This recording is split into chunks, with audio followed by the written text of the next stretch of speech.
Welcome to the Tech Talks Daily Podcast, where you can learn and be inspired by real-world examples of how technology is transforming businesses and reshaping industries in a language everyone can understand. Here is your host, Neil C. Hughes. Welcome back to the Tech Talks Daily Podcast. Now, there is so much talk about the Great Resignation at the moment, as people are increasingly changing careers and going into completely different industries, or even setting up their own business. But we also have left behind this recruitment industry that, let's face it, is a little broken. On one side, we've got businesses relying on traditional resumes and promoting existing biases, and others have gone too far the other side with technology by using cameras and artificial intelligence to monitor facial expression, monitor resumes for keywords, etc. It's all a bit robotic. No wonder people are looking to get out of that corporate world. But there is hope, because today I've invited Josh Millet from Criteria Corp onto the podcast, as they're doing something a little different to help companies make better talent decisions. Yes, using technology, but focusing on assessments, video interviews, team building tools, and so much more. In fact, 20 million of its scientifically validated assessments have been used across multiple dimensions, including aptitude, personality, skills. And they've actually helped organisations, on average, increase their hiring success rate by an average of 52%, reduce turnover by 48%, and generate 25% more revenue. Anyone looking for a tech solution that proves ROI before they get on board, that must be everything that you need right there. But what is the science behind it? What technology are they using? That's the kind of thing that I want to talk about today. So buckle up and hold on tight as I beam your ears all the way to Los Angeles, where Josh is waiting to speak with me about all this and also share his story too. So a massive warm welcome to the show, Josh. Can you tell the listeners a little about who you are and what you do? Yeah, thanks, Neil. Thanks for having me. So my name is Josh Millet. I'm the founder and CEO of Criteria, which is an assessment company based in Los Angeles, California. And we help our customers make better talent decisions, primarily around hiring. So we help them get better hiring results. And that is so important right now, especially with the Great Resignation and everything that everyone's talking about. But before we go there, I want to take you way, way back. Can you share your origin story, where your passion for tech came from, what lit that spark in you, and ultimately, what put you on this path that you're on today? Yeah, I had a really circuitous route, let's call it that, into tech, an indirect one. I actually went to, in my 20s, I was in grad school for, of all things, medieval French history. So not a very direct route into tech. And I was doing a degree and studying and put myself through grad school because medieval French historians aren't typically swimming in cash. I used to trade, this was in the 90s, I used to trade technology stocks a little bit and trade options and didn't really know what I was doing, but started following tech that way and learning the hard way from some of my mistakes. And that ended up being the sort of the seed money for my first startup after grad school. That was my introduction into technology, which was a little bit of an unorthodox one, and started my first company, which was a very small company, right out of grad school, and was fortunate enough to sell that a couple of years in to a company out on the West Coast. I was on the East Coast of the US at that point. And so I began working for the acquirer out here in Los Angeles. And I started being involved, and I have no idea how I got to this spot, but I started being asked to participate in the hiring process, which I was at the time uniquely unqualified for. And at that point, I remember the kind of spark that lit the idea for Criteria was that I sat through some really bad interviews. Those ones, I think anyone who's been involved in hiring has had some of these moments where, one in particular, where I remember looking up at the clock on the wall and seeing that we were only 7 minutes into the hour and already knowing that it wasn't a great fit on either side, probably. So that got me thinking about ways that we could do that process better. I love that story. And approaching 2,000 interviews, it's a question I always ask, and pretty much everyone says the same. No matter what plans or ideas they have for life, it seems that the universe gives us all that little nudge in the right direction at the exact right moment. And here in 2022, Criteria is helping companies make those better talent decisions, like you said at the very beginning there. But can you tell me a little bit more about how you're doing that? Yeah, so we like to think that we're helping customers make science-based hiring decisions. What struck us years ago is that after a couple of decades of research in organizational psychology, the science of what works and what doesn't work in hiring is pretty well settled. And there's certainly exciting new areas being worked on, like emotional intelligence and things like that. But by and large, the social science, there's a pretty broad consensus on some of the best practices that work in hiring and some of the things that don't work as well. And the problem is companies aren't following the science by and large. A few big companies like Google is very good at doing science-based hiring, but by and large, the science is out there. It's pretty clear, but people aren't using it. So what we want to do is build a platform and build assessments that help companies follow the science of what works in hiring, and also at the same time remove bias and subjectivity from their hiring process. So that's what we're all about.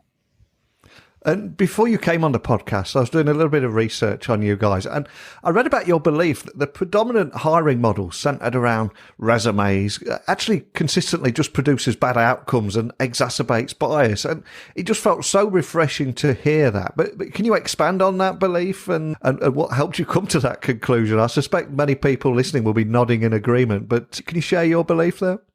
Yeah, it's interesting. Actually, yesterday in the New York Times, there was a big article about resumes and their shortcomings. But I think what's also clear is that they're not going away. Yeah. They're still very useful, and we're under no illusion that people are going to stop using resumes right away. But I think it is really important people realize there are pretty fundamental shortcomings that resumes have, and especially since they're, as you mentioned, they're really at the center of the hiring universe. Everything we do in hiring seems to revolve around the resume. And if you think about it, I think the problems with resumes, there's the stat you hear all the time that the average recruiter spends 6 or 7 seconds reading a resume, right? And so there's this assumption that really it's just the humans reading the resume that are the problems. And so there's all this new technology around reading resumes. But for us, it's not the humans reading the resumes, it's the actual resume themselves that's the problem. If you think about it, what do we get from reading a resume? I would argue we get two things primarily. One is you get a list of the experience that a person has had. And the second thing is you typically would get some sense of the educational level that they've attained, whether they went to university, and if so, where, that kind of thing. So you're really getting experience and education. And while those things aren't totally irrelevant to how successful they may be in a role, a lot of research shows that they're pretty, what statisticians would call weak signals, right? They're not very predictive of, and yet everyone in hiring orients around, we got to find people with experience. And it's just not true. It's just not true. That's a very good predictor of success. I think the reason that myth persists is that there's certainly like really prominent exceptions, right? Like in highly specialized roles, you would never want to hire someone without experience, right? No one would want an inexperienced brain surgeon operating on them or an inexperienced trial lawyer if their fate was in their hands. So there are exceptions, but for most positions that we hire for at scale, especially in technology, if you think salespeople, customer service folks, even software engineers, which are a pretty specialized field, a lot of the research shows that you're better off hiring for long-term potential and things like learning ability and not how much experience they have with a particular programming language. And one story that kind of demonstrates that for me is within our own company, Criteria, we did a big relaunch of our software a couple of years ago. And we used the programming framework React to build the software, the front end of the software. And we were reflecting as the product went live that none of the 8 or 9 engineers who worked on that project had known React when we hired them. They had all learned it since then because it was a relatively new language. And so the important thing is to hire engineers who are great learners, who have curiosity and drive to learn new things and learn new languages, because the shelf life of programming languages is generally pretty short. So what would your approach be at Criteria? How do you try and do things a little bit differently or shake that industry up a little bit when hiring? Yeah, so on a very high level, instead of hiring for experience, we advocate hiring for potential. And I don't mean potential in a sort of, seems like they could be great one day. We look for what we call strong talent signals. And so all the research, for example, shows that, and this won't sound groundbreaking, but people who are smart, people who are good critical thinkers, good learners, good problem solvers do well in the long term. People who have good work ethics are successful in roles. And so if you look for those things that we know are strong talent signals and underweight those things that we know are weaker talent signals, like how many years of experience do you have in the field, or what your educational pedigree is, you'll get better results over the long run.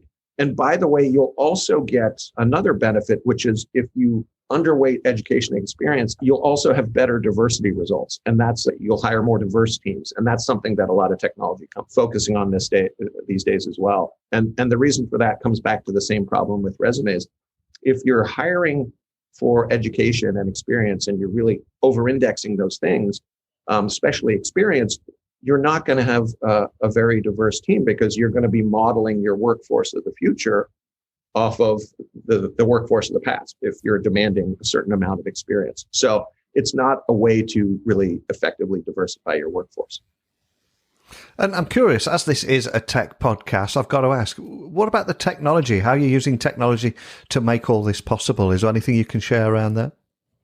Yeah, so the core of our platform is a series of assessments, and they're assessments of a really pretty wide variety of assessments. So everything from aptitude assessments to behavioral and personality assessments. We acquired a company in Australia recently that does emotional intelligence assessments through game-based means, which is pretty cool IP, and skills assessments. So there's a lot of breadth in terms of the things that we can measure. And one of the great ways we're using technology, we realized a long time ago that not everyone loves tests or assessments as much as we do at Criteria. We have a real emphasis on making a positive candidate experience. And part of that is we've gotten into game-based assessments, which is a really cool way to measure the same sort of stuff you'd want by a traditional assessment. But also we're using machine learning to make the assessments smarter. And often what smarter means is shorter. So if I can give you an assessment that's 30 minutes long, but I can use machine learning to more accurately target the questions that'll help me learn about Neil more quickly, I might be able to turn that into a 12-minute assessment. And all things being equal, that's much better because it takes less time from the candidate and the employer will have the same amount of valuable information coming out of it. That's one of the ways that we're using technology to get more efficient. We talk a lot about talent signals at Criteria. And one of our principles in product development is optimizing the talent signal per minute. Because if all things are equal, we'd rather have a 10-minute assessment than a 40-minute assessment. 100% with you on that. And one of the things that really stood out when I was doing that research on you guys is a couple of stats I read that you helped organizations increase their hiring success rate by an average of 52% and also return turnover by 48% and generate 25% more revenue, which are just breathtaking stats there, especially when we're all talking about this great resignation. But do you have any use cases you can share of how you've done this just to bring the topic to life for everyone listening? Yeah, those tend to be the two types of outcomes that our customers are looking for the most. It's either they have a turnover problem in certain industries where that's more of an issue. Now I think it's an issue for almost every industry with the Great Resignation. Even technology companies are facing that. But traditionally, it's retail and restaurant industries, call centers, they have very high turnover. So if you can help reduce that dramatically by hiring people who are a better fit or who are more likely to succeed or more likely to stay because they're a good job fit from a personality perspective, you can deliver pretty dramatic ROI. So we've done, and the other big one is productivity, and that'll differ by job what that means. But sales is an obvious example where our customers have used it to hire salespeople, and they just see dramatically higher sales averages for their teams once they've implemented assessments. And so we've done over 200 case studies with our customers, which is where those sort of aggregate stats you're citing come from, is averages across a lot of different case studies that we've done. But I always feel that the best and most impactful way to tell that story is, even though we're a data-driven company, it's sometimes through anecdotes. And so one of our biggest customers has talked in articles in the Wall Street Journal and other places about how our assessments help their big technology company, big investor in technology companies. And they have been able to hire people who have gone on to be the head of sales for big software companies who were line cooks when they started their career at the technology company.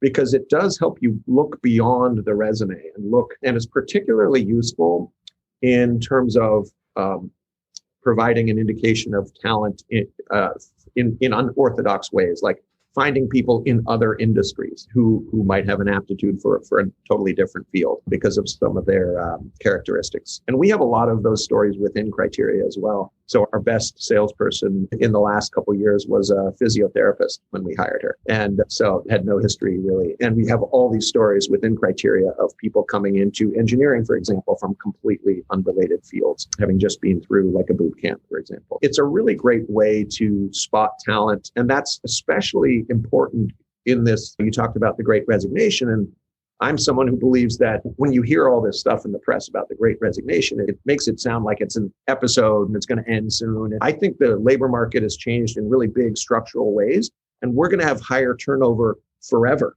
because of it. So I think companies got to adapt and really get serious about their people strategy. And when you're in an environment that's characterized by really acute labor scarcity, you better be finding people that other people aren't, right? Because the obvious hires, they're just so competitive now, right? If you're looking for engineers and you're going to the best engineering schools to find them, you're not going to be alone there. That's going to be ruthlessly competitive. And so if you can surface talent in unexpected places, you're going to have a very much more successful talent strategy. I completely agree with you there. And as businesses and individuals try and adapt to that ever-evolving landscape, I'm curious, what is it you're curious about right now? Is there anything that excites you about the future and how you're going to be able to continue to leverage technology and adapt and evolve yourselves with this continuous changing landscape? Yeah, so it's really interesting. I think for me, the field is changing really quickly. And we've been talking about using data in hiring and the problems with resumes and how hiring sometimes is much too subjective and is prone to inject bias. And we've been talking about that for a while. And I feel like in the next couple of years, I think people are coming around to that argument pretty quickly. There's pretty widespread awareness of some of the issues with resumes and unconscious bias and how we need to be more data-driven in hiring. So I think in a couple of years, that debate over whether to use data in hiring is basically going to be settled. It's going to be done. And people will agree, yes, I'm using data in every part of my business. Why am I not doing something when I hire people? And I think what I'm curious about is that once we get to that place where there's pretty good consensus around that, I think we're fast getting there. Then the debate, I think, shifts to how do we use data in hiring, not whether we use it. And there's really interesting questions around, there's companies using AI-driven approaches in really interesting ways, but they also run into some ethical and scientific questions pretty quickly around how they're using data in that kind of process. And our own approach is quite different from the AI-driven one in certain respects, and we think important ways. And so I'm really looking forward to that debate about, once we all agree that, yes, we should use data, let's be really careful about how we apply that and how we actually execute on that. Because data is great, but we feel like ultimately hiring is still a human activity. It should be a human activity. And what we're about is really arming the humans that work at our companies with better data to make better decisions and not replacing them altogether with algorithms. But I think that's going to be a really interesting debate. Yeah, 100%. And for any business leaders listening, would there be any tips or advice that you would leave them just to help ensure that they make better talent decisions? Because like I said at the very beginning, it's such a huge topic right now. You probably see businesses making the same mistakes again and again. But what advice would you leave listeners with on making those better talent decisions? Yeah, it's probably not realistic if I tell them to abandon using resumes because I don't think they're going to listen. But what I would say is just be aware of some of the shortcomings of resumes and of the way you're interviewing people. There's a lot of evidence that doing structured interviewing is much better, much more effective, and much more objective than doing unstructured interviewing. So be aware of the shortcomings of some of those things. And in general, the advice I would give is, whenever possible, downweight the importance that you're giving to education and experience, especially in entry and mid-level roles. And you see all the time, and I see this, and it grates on me every time I see it, but there's so many employers today that are putting unrealistic experience requirements into like entry-level positions. And that's just a big mistake in my view. And similarly, there's a lot of jobs that are still requiring a college degree, a university degree, that don't really need to. And that's restricting your talent funnel. And it's also going to limit the diversity of your team if you do that without a good reason for doing it. So that would be my main piece of advice, I guess. Awesome. And we began the podcast talking about your origin story. So as we come full circle, I'm going to ask you if there was a song or piece of music that was the soundtrack to your career, or maybe a book or movie that has inspired you, accompanied you, or helped you in your career. Can you share your choice and possibly a story behind it to leave everyone listening on an inspiration? A song that would be the soundtrack of my career. That's a good one. I get most of my music ideas from, my wife has much better taste in music than me. So most of my Spotify playlists are really hers. I'm a music fan, but not a very educated one, I think. But a book that was really impactful for me was, and it's not a business book per se. I'm not a big consumer of business books, but I think it has amazing implications for business, and not just our business, but other ones as well, is this book called Thinking Fast and Slow. I think it was on the bestseller list, New York Times list a while ago. It's not an easy book to get through. It's written by this guy named Daniel Kahneman, and he was a psychologist, but he also one of the founders of, I think, or one of the big early thinkers in the field of behavioral economics. And the whole book is really convincingly making the argument that human beings are fundamentally irrational, but they're irrational in very predictable ways. And so it has all this business implication. And as you're thinking about your people strategy, I think it's fascinating. The stories from that book are just so instructive. So it had a big impact on me when I read it a few years ago. And I come back to it from time to time because it's full of science, but it's also got great stories. I'll add that to our Amazon list so anyone listening can get a hold of that, and it'd be interesting to hear the kind of feedback that we get from that. But for everyone listening, for anyone wanting to find out more information about anything we talked about today, or the kind of work that you're doing at Criteria, or maybe they want to contact your team or anything, what's the best starting point? Yeah, so if you're interested in the area of hiring and how to improve your hiring, or some of the pitfalls that can come into your hiring efforts and sabotage it, we have a lot of great content on our website, which is just criteriacorp.com. So you can go there to check out lots of great content that we put out. Even if you're not thinking about introducing assessments to your process, I think there's some helpful content there.